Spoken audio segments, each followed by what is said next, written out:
여러분 안녕하십니까? 시체널 매거진 굿데이 첫 소식입니다. 한국교회 회복과 부흥에 대한 기도 제목이 계속해서 이어지는 가운데 대한예수교 장로회 합동총회가 총회 샬롬 부흥 전도대회 총진군식을 열고 전도와 부흥에 대한 결의를 다졌습니다. 전도 훈련과 수련회 등을 통해서 일꾼을 세우며 전국적으로 전도 운동을 일으키겠다는 다짐입니다. 하유진 기자가 보도합니다. 지난 3일 결의에 찬 다짐과 뜨거운 기도 소리가 울려 퍼졌습니다. 대한예수교 장로회 합동총회는 경기도 화성에 위치한 주다산 교회에서 총회 샬롬 부흥 전도대회 총진군식을 개최했습니다. 샬롬 부흥이란 예장합동 제107회 총회의 주제이자 사역 목표로 총회 측은 이 주제하에 침체된 한국교회를 살리고 부흥을 일으키기 위한 다방면의 전도 사역을 계획하고 있습니다.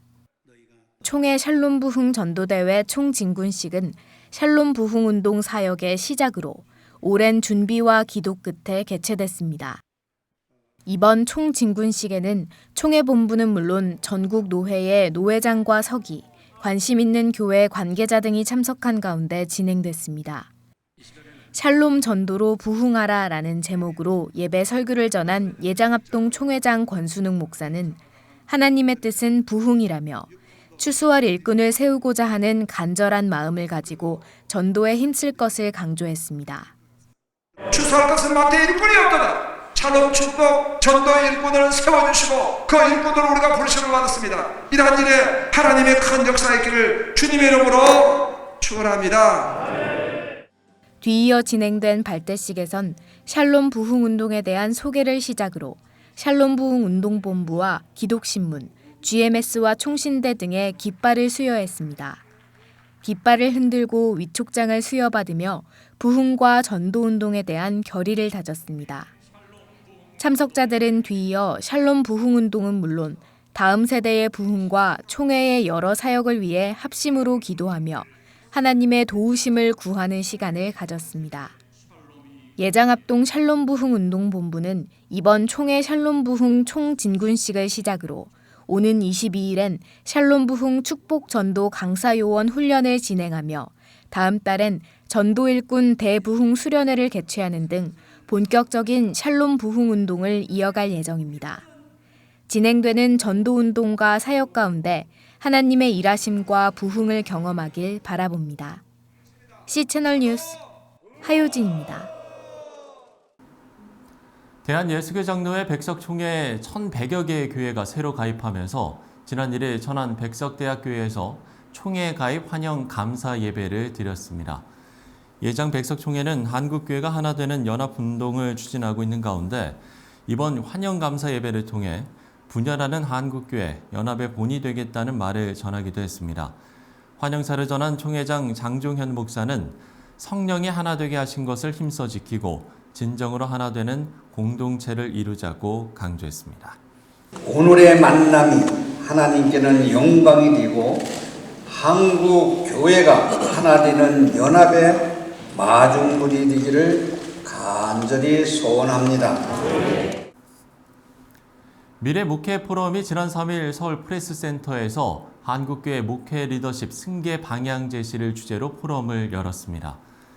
이번 포럼에서는 지구촌교회 조봉희 목사가 리더십에서 로드십으로란 제목으로 발제를 맡았고 모세와 여호수아 등 성경 속 승계 모델과 한국교회 리더십 승계를 예시로 한국교회 최대 과제 중의 하나인 올바른 목회 리더십 승계를 위한 설명을 이어갔습니다.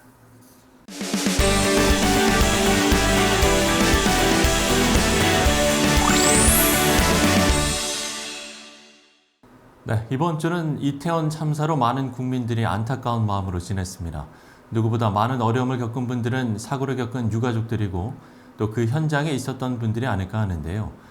이뿐만 아니라 소식을 간접적으로 들은 분까지도 심리적인 우울을 호소하고 있습니다. 여러모로 이런 부분에 대한 대비도 필요할 텐데 총신대학교 상담대학원 김규보 교수 모시고 관련 이야기 들어보도록 하겠습니다. 교수님 안녕하십니까? 안녕하세요. 예.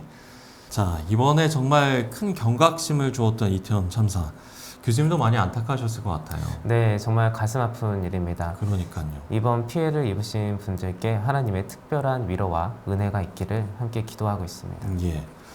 자, 사고가 일어난 후 가장 먼저 신경정신학회 의사들의 성명서가 눈길을 끌었던 것 같은데 자극적인 확산이 되지 않도록 하는 장치가 들떴던 것 같아요. 네, 맞습니다. 참 적절한 성명서를 아주 빠른 시기에 발표한 것 같습니다. 예. 추가적인 심리적 트라우마를 예방하기 위한 조치로 보이는데요. 그 내용은 우선 여과 없이 사고 당시의 현장 영상과 사진을 퍼뜨리는 행동을 중단해야 한다. 그리고 혐오 표현 자제가 필요하다. 그리고 언론은 재난 보도 준칙을 준수해야 한다.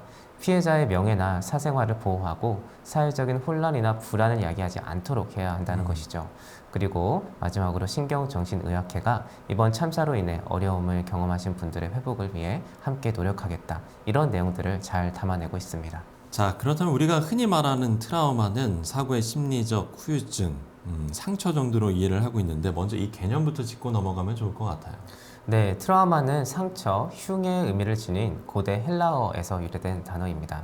예. 트라우마란 신체적, 심리적, 사회적 혹은 영적 자아가 주관적으로 실존의 위협을 느낄 정도의 강력한 충격을 입었을 때 경험하는 정신적 외상인데요. 이런 정신적 외상은 과각성이나 인지체계의 손상, 해리, 플래시백, 악몽 등 전이격 수준의 통제하기 어려운 증상을 수반하는 경우가 많이 있습니다. 그런데 사실 오늘날 이 트라우마라는 용어가 너무 쉽게 이야기되는 경향도 좀 있는 것 같습니다. 예, 예. 사실 상처라는 광의의 정의를 이 트라우마에 내릴 수도 있겠지만 트라우마라는 이 단어가 지나치게 왜곡되게 사용되는 것을 좀 피하기 위해서 오늘날 정신의학계에서는 트라우마를 정의 내릴 때 PTSD, 외상 후 스트레스 장애라는 개념을 주로 사용하곤 합니다. 따라서 모든 심리적 상처가 다 트라우마다라고 보는 것은 무리가 있고요. 정신병리적 기준에 따라 또 주관적인 고통과 증상에 따라 적절한 진단을 내릴 필요가 있습니다. 예. 사실 이 사고라는 게 심리적인 충격을 동반하는 거라서 처음에는 몰랐다가 나중에 그 영향이 나타나는 일이 많다고 하던데 그렇습니까? 네, 정말 그렇습니다. 잘 버티고 견디다가 어느 날 갑자기 그 상실의 빈 자리가 너무나 크게 느껴지고 또 그동안 부인해왔던 또 억압했던 그런 슬픔의 감정이 터져 나오기도 합니다. 우울이나 분노, 절망과 무기력 등 다양한 어려움이 시간이 지난 후에도 나타날 수 있습니다. 예, 예. 그렇기 때문에 사실 이 트라우마는 단순히 시간이 지난다고 해서 해결되는 것은 아닌 것 같습니다. 트라우마 사건은 지나갔지만 그 트라우마가 남긴 파괴적인 흔적은 여전히 남아있는 경우가 많기 때문입니다. 이번 참사로 잃은 가족의 상실은 사실 어떤 것으로도 위로할 수 없습니다. 시간이 지난다고 그 상실감이 사라지지 않을 수 있다는 것이죠. 또 트라우마 사건, 사고로 손상된 몸의 기능이나 또 아픔은 이전처럼 회복되지 않는 경우도 많이 있습니다. 따라서 이런 트라우마의 문제를 단순히 덮어두고 시간이 해결해 주겠지 하며 시간을 보내는 것이 때로는 좋은 대처가 아닐 수 있습니다. 예. 트라우마에 대해 충분히 애통하고 적절하게 그 상처를 돌아보고 또 적합한 치료적 개입이 필요한 것 같습니다. 또 나아가서 다양한 공동체적, 사회 제도적 도움도 필요해 보입니다. 예. 자, 이번 사고 이후 가장 좀 우려가 나오는 부분이 있다고 한다면 어떤 게 있겠습니까? 네, 트라우마의 중요한 속성 중 하나는 파괴성입니다. 파괴성이요. 네, 그 상처가 너무 크고 파괴적이어서 그 고통을 피하기 위해 어떤 분들은 또 다른 트라우마 상황에 자기 자신을 몰아가는 경우가 있을 수 있습니다. 따라서 트라우마가 또 다른 종류의 상처를 낳지 않을 수 있도록 우리가 함께 애통하고 이 아픔을 견뎌낼 수 있도록 현실적인 도움을 주변에서 제공해 줄 필요가 있습니다. 예, 예. 또 이번 참사 같은 재난은요, 사회적 트라우마로 확산될 가능성이 있는데요. 이런 현장을 목격하는 것만으로도 사람에 따라 심리적 충격을 경험할 수 있기 때문입니다. 따라서 이미 성명서에서 우리가 살펴봤지만 무분별한 공유나 피해자에 대한 지혜롭지 못한 언급들을 함부로 하지 않는 것이 이런 참사를 대하는 지혜가 아닌가라는 생각을 해보게 됩니다. 그리고 더 나아가서 이번 비극적인 참사에 대해 우리는 함께 애통하고 기도하면서 좀 위로를 전해야 할 텐데요. 이런 시기에 피해자 주변에서 쉽게 빠지는 함정 중 하나가 특정 집단이나 어떠한 대상에게 그 책임과 원인을 물으면서 비난하고 혹은 혐오하는 것입니다. 물론 또다시 이런 일이 생기지 않도록 원인을 확인하고 시스템과 환경을 개선하고 더 철저한 안전 교육과 방침, 제도를 세우는 것은 너무나 중요한 작업입니다. 예. 그러나 누군가를 비난하고 더 나아가 이러한 참담한 일을 정치적으로나 사적으로 이용하려는 시도는 반드시 지양되어야 할 것입니다. 예. 자, 뭐 앞서도 이 위로에 대한 부분을 이야기를 해주셨습니다만 이 위로라는 것도 잘 해야 되지 않을까라는 생각이 들거든요. 어떤 게 좀 진정한 위로라고 할 수 있겠습니까? 네, 참 너무나 중요한 질문입니다. 네. 사실 먼저 위로의 순간에도 우리는 상처를 줄 수 있다는 사실을 기억해야 할 것 같습니다. 어떤 학자는요, 이 트라우마는 말로 표현할 수 없는 비극이다 이렇게 묘사를 하곤 합니다. 예, 예. 이번 일처럼 정말 말로 표현할 수 없는 참사에 대해서 우리가 한두 마디 말로 위로하려고 하는 것은 불가능한 일입니다. 트라우마 피해자들은 그런 말들을 사실 위로라고 이해는 하지만 그런 피상적인 위로에 오히려 불편한 마음을 경험하기도 하고요. 또 다른 상처를 받기도 합니다. 따라서 이러한 일들에 대하여 우리는 피상적인 위로의 말이 아니라 예, 예. 오히려 침묵 가운데 함께 애통하고 그 시간을 견뎌주고 하나님의 사랑을 담은 진실한 실천이 필요하다고 생각합니다. 때로는 많은 말보다 침묵의 위로가 더 효과적일 때가 있습니다. 피해자 지인이 있다면 옆에서 많은 말을 하기보다는 예, 침묵 예. 가운데 우는 현장에 함께 있어주고 함께 울고 애통하며 묵묵히 피해자와 그 가족의 일상의 현실을 살아갈 수 있도록 도와주어야 하는 일이 필요할 것입니다. 사실 이렇게 트라우마 사건을 경험하시는 분들이 그리고 그 유가족들이 일상을 살아가는 것은 너무나 힘겹습니다. 그렇죠. 일상이 무너졌기 때문이죠. 예, 예. 그래서 남은 유가족들에게 그 빈자리는요 너무나 크기 때문에 일상의 모든 순간마다 나타나게 됩니다. 그 빈자리는 어느 사람도 채울 수 없겠지만 그런 일상을 견뎌내고 살아갈 수 있도록 지역교회 공동체가 또 교회가 교회에 속한 그런 피해자 가정과 유가족들에게 또 현실적인 도움을 다양한 형태로 제공해 줄 수 있어야 할 것 같습니다. 예를 들면 어린 자녀의 등교도 문제가 될 수 있고요. 네. 사실 식사 같은 일상도 사실 청소 같은 부분도 참 어려울 수 있습니다. 그렇죠. 그런 일상 가운데 우리가 좀 더 가까운 사람들이 교회 공동체가 현실적인 도움을 지속적으로 충분히 제공해 줄 때 이 어려운 시기를 그분들이 조금 더 쉽게 지나갈 수 있지 않을까. 그리고 이 어려움을, 아픔을 공동체가 함께 나누어서 조금은 그들에게 도움을 줄 수 있지 않을까 생각해 봅니다. 예. 자, 피상적인 위로가 아닌 함께 통할 수 있는 침묵의 위로가 필요하다라고 이야기를 해주셨습니다. 물론 이런 일들이 일어나지 않기를 바라지만 뭐 세계 곳곳에서 너무 다양한 사건 사고들이 일어나고 있는 게 요즘 세상이지 않습니까? 그렇기 때문에 우리가 이 마음의 건강을 위해서 어떤 노력들이 필요할지 끝으로 좀 짚어주시면 좋을 것 같아요. 네, 트라우마는 혼자 극복할 수 있는 문제가 아닙니다. 예, 예. 이 상실의 트라우마는 한평생 사라지지 않을 수 있고요. 다양한 파괴적인 영향 때문에 그 일상이 사실 잘 진행되지 않을 수가 있습니다. 따라서 통제할 수 없는 마음의 상처로 괴로우신 분들이 이 시간에 있다면 지금 사실 누구도 보고 싶지 않을 거예요. 그리고 불편한 마음이 있을 겁니다. 뭐 상담 받으러 가자.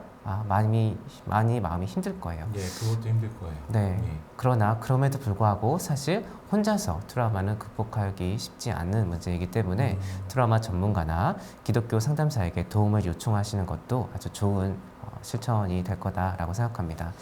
그러나 방금 말씀드린 대로 현실적으로 이 피해를 입으시는 분들이 상담실을 스스로 찾아오는 것은 너무나 어려운 일입니다. 예, 그렇죠. 따라서 이때 교회의 역할이 참 중요하다라고 생각합니다. 한 지체의 고통은 그리스도의 한몸된 교회 공동체와 분리될 수 없기 때문이죠. 따라서 각 지역 교회가 지역사회 가운데 이처럼 고통받고 있는 이들과 또 그들의 가정에 대한 부르심, 그런 사명을 들고 하나님의 사랑을 들고 나아가야 할 것 같습니다. 이 참담한 현실 가운데 하나님의 형상인 그리스도인들이 교회 공동체가 하나님의 사랑과 일하심을 들고 나아가고 그래서 이번 참사로 삶이 무너지고 마음이 깨어진 그런 지역사회 구성원들에게 교회가 때로는 인력을, 때로는 물질을, 때로는 기도와 상담, 어떤 사회적 도움을 구체적인 현장에 따라 다양한 형태로 지원해야 할 것 같습니다. 자, 슬픔과 트라우마에 빠진 분들이 그야말로 혼자서 극복하는 게 정말 쉽지 않기 때문에 교회의 역할이 중요하다 라는 것을 당부해 주셨습니다. 자, 지금까지 송신대학교 상담대학원 김규보 교수와 이야기 나눠봤습니다. 교수님 오늘 말씀 고맙습니다. 감사합니다.